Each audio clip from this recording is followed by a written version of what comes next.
10 minutos para pregar, e Deus é bom, nós vamos chegar no final, né? Cheio da graça do Senhor. Repete comigo assim, então: tesouros escondidos. Nós gostamos de brincar de caça ao tesouro. Alguém já brincou de caça ao tesouro aqui? Ah, é bacana, né? Esconde o tesouro e tem que procurar o tesouro.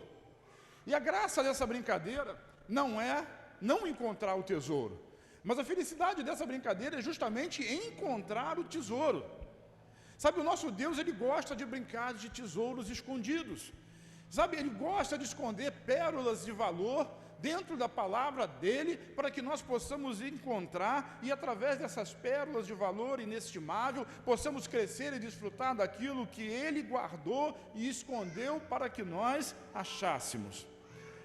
Minha mãe, quando estava chegando o dia das crianças, ela comprava um presente para mim e escondia. Os pais escondem e os filhos procuram. E eu sempre achava. Aí eu falava para ela: achei. E ela dizia assim: isso não é para você não. Aí eu olhava para um lado, olhava para o outro. Eu sou filho único, para quem?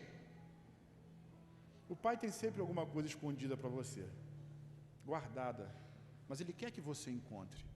Quem sabe hoje você não vai encontrar algo que Deus guardou especialmente para você, que vai mover o seu coração, que vai abençoar a sua vida e que vai fazer você crescer nessa terra. Diz assim: eu quero. Provérbios capítulo 25, versículo 2 diz assim: a glória de Deus é ocultar certas coisas, tentar descobri-las é a glória dos reis. Então aquilo que Deus deixou guardado na sua palavra, a nossa tarefa, a nossa disposição sempre é de buscar esses tesouros que estão escondidos, porque esses tesouros vão fazer com que nós nos ergamos em fé e consigamos romper no dia difícil, no dia mau. No Salmo 42, versículo 5, o salmista diz assim: por que você está tão triste, ó minha alma? Por que está assim tão perturbada dentro de mim? Ponha a sua esperança em Deus. Vamos repetir essa frase? Ponha. Porque se nós colocarmos a nossa esperança em outra coisa qualquer, falha. Mas a esperança, diga esperança. No hebraico é tikvá. A nossa esperança precisa ser colocada em Deus, porque Ele nos livrará. A esperança é um tesouro. A esperança é um tesouro que Deus escondeu na sua palavra e que nos motiva a continuar, que nos motiva a avançar, porque se nós não tivermos esperança de que um futuro será melhor, e assim Deus fala através de Jeremias: eu é que sei que pensamento que eu tenho a respeito de vós, pensamento de paz e não de mal, para vos dar um futuro com esperança. A esperança nos impulsiona para o futuro, a esperança de dias melhores, a esperança da provisão, a esperança de recuperar a saúde, a divina e bendita esperança de que um dia vamos morar com Jesus no céu e vamos reinar com Ele nessa terra. Esperança. Por que está tão abatido a minha alma? Espera no Senhor, confia no Senhor, coloque a sua expectativa e a sua esperança no Senhor. E a palavra de Deus está cheia, repleta de palavras como essa, de promessas como essa, que são verdadeiros tesouros escondidos e que nos impulsionam para conquistas e para coisas extraordinárias. Por exemplo, no livro de Oséias, no capítulo 2, versículo 15, Deus estabeleceu ali uma porta que Ele chama de porta de esperança. E quando Ele leva o povo para um lugar ou para o outro, mesmo que seja no deserto, mesmo que seja numa situação difícil, num momento difícil, num momento de vale, o versículo 15 de Oséias 2 diz: devolverei suas videiras e transformarei o vale do desespero, o vale de Acor, numa porta de esperança. Irmão, eu estou dizendo que no meio do seu problema, no meio da sua crise, quando você encontrar aquela palavra, quando você encontrar aquela unção, aquela resposta, isso vai ser um tesouro na sua vida, e a porta de esperança vai se abrir para você no meio do tempo da dificuldade. Sabe, não sei qual a situação que passa um, passa outro, mas eu sei de uma coisa, que mesmo que você esteja no vale mais profundo, a porta de esperança vai se abrir para você. Você crê nisso? Diz amém. Sabe, a porta de esperança do Senhor, ela vai se abrir para nós, ela vai se abrir para nós, lá em Israel, nós vamos juntos o ano que vem. Aliás, isso é uma divina esperança, e você precisa começar a trabalhar hoje, para que essa esperança se concretize em maio do ano que vem. Você vai entrar comigo na porta das ovelhas, atrás do antigo templo, e ali tem um tanque chamado Betesda. Naquele tanque tinha um homem que estava há 38 anos, eu disse quantos anos? 38 anos esperando uma porta se abrir para ele. Todo mundo conhece essa história. Ele era paralítico, e quando o anjo tocava na água, o primeiro que entrasse era curado, mas ele era paralítico. Como é que ele chegava? Não tinha como ele chegar, sempre alguém chegava primeiro que ele. Até que um dia Jesus joelho, olha só o texto é João capítulo 5, o versículo 6 diz assim: quando Jesus o viu, sabe, mesmo que você não esteja em condições de procurar, Jesus, ele te vê, ele o viu, como ele viu aquele homem que estava 38 anos paralisado no beira daquele lago, no beira daquele tanque, esperando uma resposta. Jesus olhou e viu aquele homem. Os olhos do Senhor estão sobre você, sabe, os olhos de Jesus estão sobre você. Jesus, ele te ama, ele quer abrir essa porta para você. E quando ele soube que aquele homem estava enfermo por tanto tempo, ele chegou perto do homem e disse assim: você gostaria de ser curado? Sabe, eu tenho dito para vocês repetidas vezes que as palavras que saem da nossa boca, elas são sementes. E olha como é complicado quando nós não recebemos um tesouro. Jesus foi visitar aquele homem e apresentou para ele um tesouro que estava escondido, mas que agora foi revelado. Qual era esse tesouro? Você quer ser curado? Mas olha só o que o texto diz: o homem, ao invés de olhar para o tesouro, ao invés de olhar para o milagre, ao invés de olhar para a possibilidade, ele só olhava para o problema, ele só olhava para a crise, ele só olhava para a sua situação. E aí ele começou a falar: eu não consigo. Quantos de nós estão com a porta da esperança pertinho, pertinho, o tesouro está ali, mas a gente diz: eu não consigo entrar, eu não consigo ir, eu não consigo passar por esse problema, por aquele problema. Aquele homem tinha muitos argumentos, e você sabe, todos os argumentos que nós usamos têm uma base, e são boas bases argumentativas para nós deixarmos de fazer determinada coisa, mas esses argumentos, eles são só desculpas humanas para aquilo que Deus quer fazer na sua vida. Não consigo, Senhor, pois eu não tenho quem me coloque no tanque quando a água é agitada. Alguém sempre chega antes de mim. Jesus ignorou aquele homem, pelo menos ignorou aquilo que ele estava falando, porque se ele continuasse falando, ele ia acabar fechando a porta. Sabe, Jesus não é aquele que fecha a porta, é aquele que quer abrir a porta da esperança para você poder entrar nela. E aí, ele completa essa história, o versículo 8 diz assim: Jesus lhe disse: levante-se, pegue a sua cama, pegue a sua maca e ande. É uma porta de esperança. Sabe, uma porta. Ele está dizendo: levanta desse lugar que você está, anda, continua, eu sou contigo. Sai dessa situação, sai desse vale, eu não sei como, não precisa saber, é só ouvir a voz de Jesus.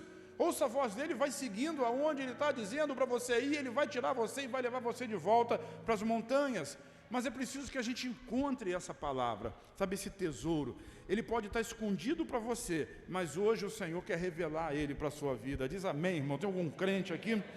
Jeremias era um profeta do Antigo Testamento, e ele profetizou a desgraça, a maior desgraça do povo de Israel, que era o cativeiro.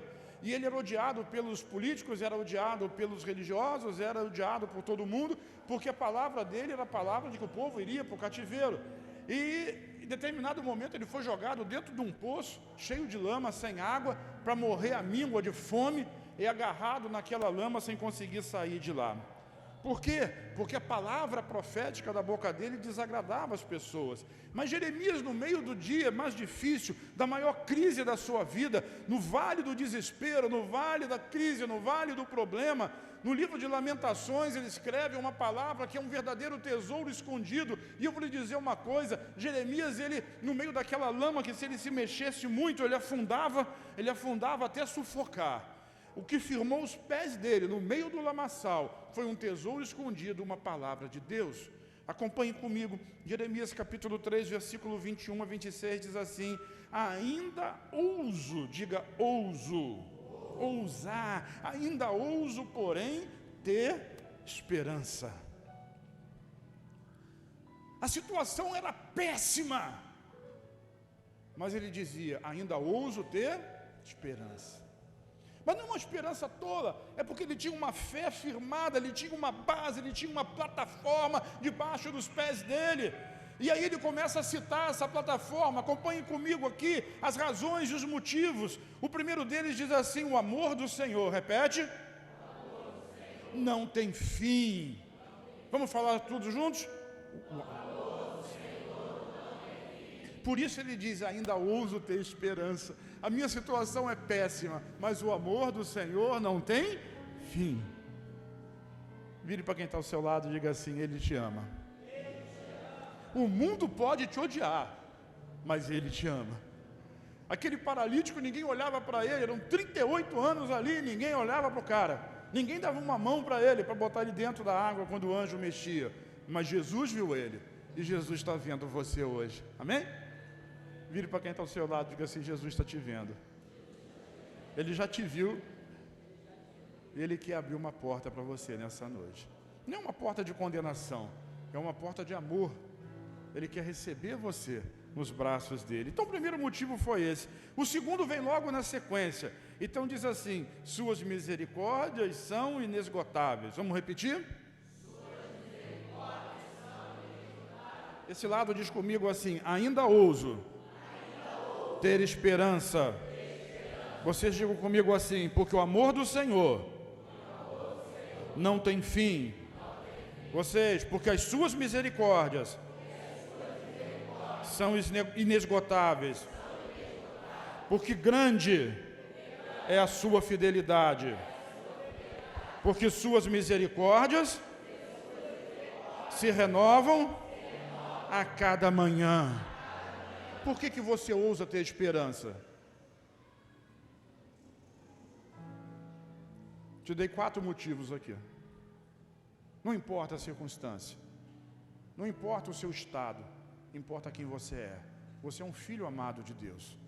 Você pode estar lá no meio do vale da lama, igual aquele filho pródigo, comendo comida de porco, mas você não deixou de ser filho.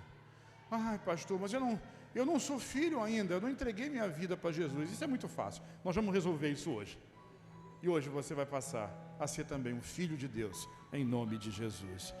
Então o profeta Jeremias, lá no meio do seu desespero, no meio daquela cisterna cheia de lama, queria falar de uma coisa aqui, mas não dá por causa do tempo, né? Jesus também foi jogado numa cisterna cheia de lama, quando estava na casa de Caifás. Lá em Israel, vou mostrar para você onde fica. Mas vamos continuar aqui. Então o próprio profeta, ele começa a ministrar na sua própria vida. O versículo 24, ele diz assim, digo a mim mesmo. Então repete assim comigo, minhas palavras são sementes. Ele estava dentro de um poço de lama, numa situação terrível, mas ele não disse assim, puxa, coitado de mim, esses ingratos me colocaram aqui, eles vão ver, eles vão pagar, a situação é péssima, eu vou acabar morrendo aqui dentro de fome, de sede. Não, ele não disse nada disso. Ele começou a semear palavras de esperança. Então ele disse assim, eu digo a mim mesmo. Ele falou para ele mesmo, o Senhor é a minha porção, por isso me ajuda, irmão. O Senhor é a minha porção, por isso quem espera no Senhor não é confundido. Às vezes a gente espera que vai ganhar a rifa, que vai ganhar na loteria, que alguém vai nos ajudar, mas essas esperanças são tolas e são toscas. Aquele que espera no Senhor não é confundido, não perde. Por isso ele dizia, eu vou dizer para mim mesmo, espere no Senhor. O versículo 25 acrescenta, o Senhor é bom para os que dependem dEle, para aqueles que o buscam. Tem aqueles que não querem depender de Deus, eles trabalham na medida da sua força, e na medida da sua força eles crescem, prosperam, fracassam, ganham, perdem, mas o Senhor, Ele é bom para aqueles que descansam nele. Sabe o que é descansar? Descansar é confiar, diga confiar. Confia no Senhor, confia no Senhor. Aqueles que dependem nele, buscam a Ele, têm os tesouros de Deus guardados em riquezas inestimáveis, com a resposta para a sua crise, com a solução para o seu problema, com a porta aberta para você sair desse lugar que está te aprisionando e está te prendendo. Talvez uma mudança de emprego, uma promoção no seu trabalho, olha para mim, uma transformação de vida, uma restauração familiar, aquilo que parece impossível para os homens, aquelas críticas que você recebe que são absurdas, Deus pode mudar essa história. E eu digo mais para você, Ele quer fazer isso, e Ele pode fazer isso, confia nele. O versículo 26 diz assim, portanto é bom esperar em silêncio. Vire para quem está ao seu lado e diga assim: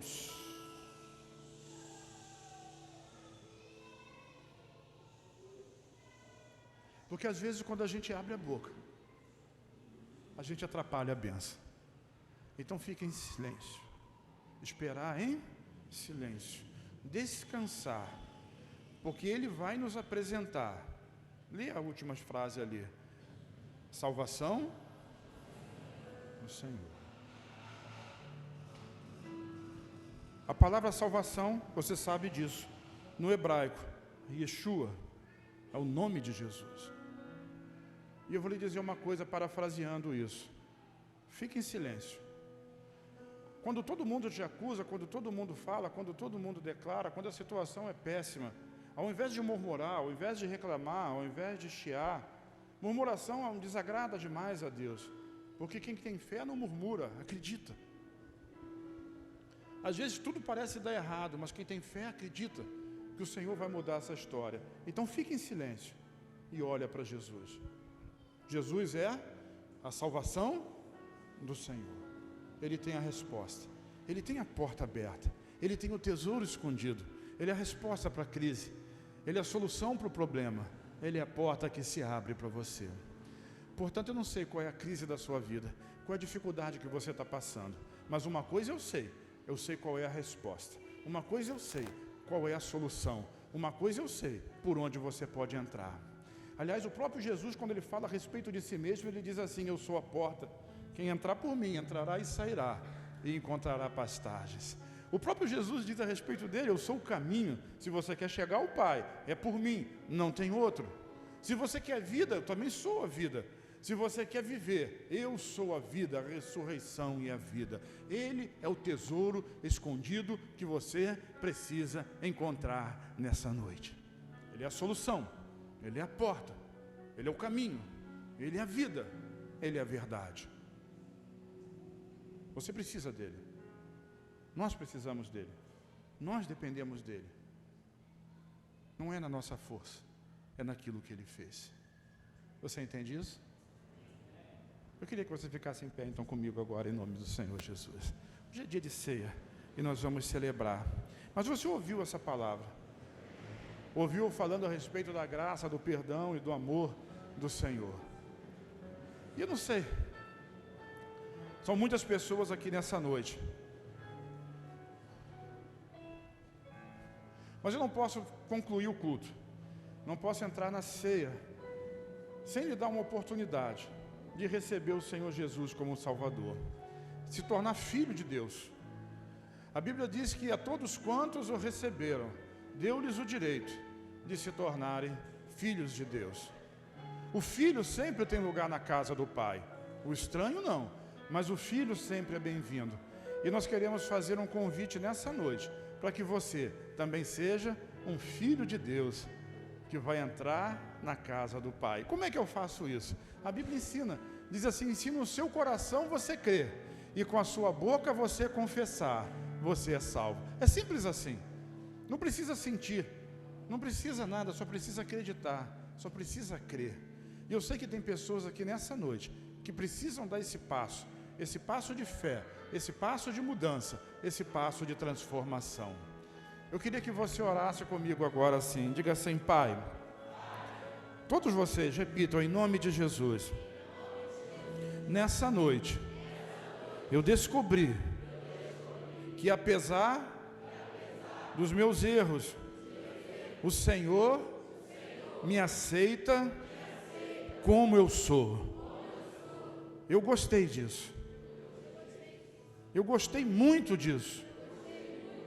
Eu quero fazer parte dessa história.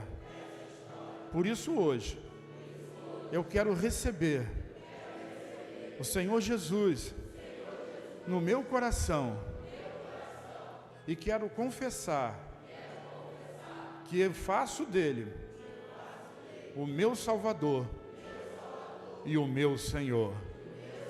E peço, Pai, escreve o meu nome com o sangue de Jesus no livro da vida. Amém e amém.